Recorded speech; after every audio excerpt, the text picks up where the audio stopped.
Wetwogerera ng'olutalo oluyinda mu kyondo kya Buwarabu olubumbujja wakati wa Iran, America ne Israel luyingidde olunaku olwokusatu ng'amawanga gano gawanyisiganya ebikompola binnamuzisa. Akatuubagiro kano kasannyalazza nnyo ebyensuubulagana mu mawanga gano gakirimegga naddala entambuza y'amafuta okuyita mu mukutu gwa Hormuz. Kigwana kimanyike nti omukutu guno gwa nkizo nnyo mu kutambuza amafuta nga kyenkana amafuta agakola ebitundu 2 ku buli 100 ku mafuta g'ensi yonna gayita mu mukutu guno. Kyokka ng'oggyeko bino ekya Iran okutandika okuwandagaza ebikompola mu mawanga ga Buwarabu amalala nakyo kyongedde kajjampuni mu bbwa nga mu katuubagiro kano n'abadde akulira eggwanga lino Ayatollah Ali teyalutonze. Tukitegedde nti ebbeeyi y'amafuta nayo etandise okupaaluuka ekireesewo obunkenke mu nsi zonna. Kyokka newankubadde guli gutyo wano ku butaka gavumenti egambye nti situgwana kupapa kweraliikirira ekiwendo ky'okulinnya kw'ebbeeyi y'amafuta kyakulwawo okutuuka. Uganda nga bwe tuli nga bwe tukola bizinesi eno ey'okuleetamu amafuta tetugenda kulabawo shocks ng'abantu ze ba anticipating.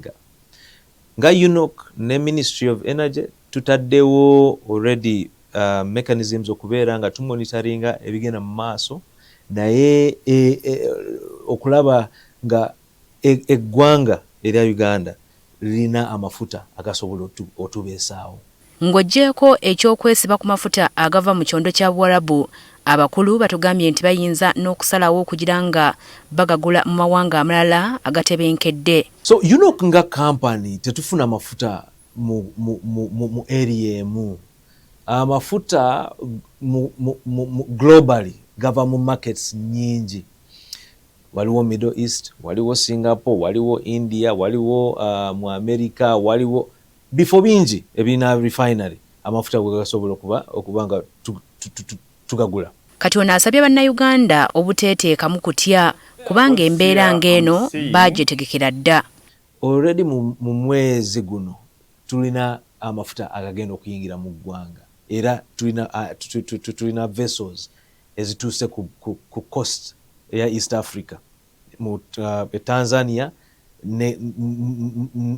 ne vessel endala egenda e Mombasa zigenda kubeera nga zireeta amafuta mu ggwanga tubeere nga tubeerawo ng'eggwanga nga tulina amafuta agatubeesaawo. Kyokka newankubadde entalo nga zino zizze zibaawo mu nsi, ekyenjawulo ky'olutalo olugenda mu maaso kwe kuba nti newankubadde ne mu June wa 2025 Israel yalumbako Iran, omukutu gwa Hormuz tegwakwatibwako. Mu ngeri y'emu mu lutalo luno Iran teyakombooza baliraanwa nga Saudi Arabia, Qatar, United Arab Emirates ne Kuwait nga gano ge mawanga agasinga okusimwamu amafuta mu nsi yonna. Bo abasuubuzi ba kuno batugambye nti olutalo lwatandise dda okubasiiwa nga n'ababadde bagenda ebweru okusuubula engendo zaabwe nnyingi zaasaziddwamu. Kijjidde mu season erimu okusoomooza kwotalabanga nti engoye ezisinga bannaffe ze batunda naddala abasuubula engoye z'abasiraamu hijab, sharia, oteeko n'amakanzu ebisinga obungi babijjawa babijja UAE bo babijja Dubai.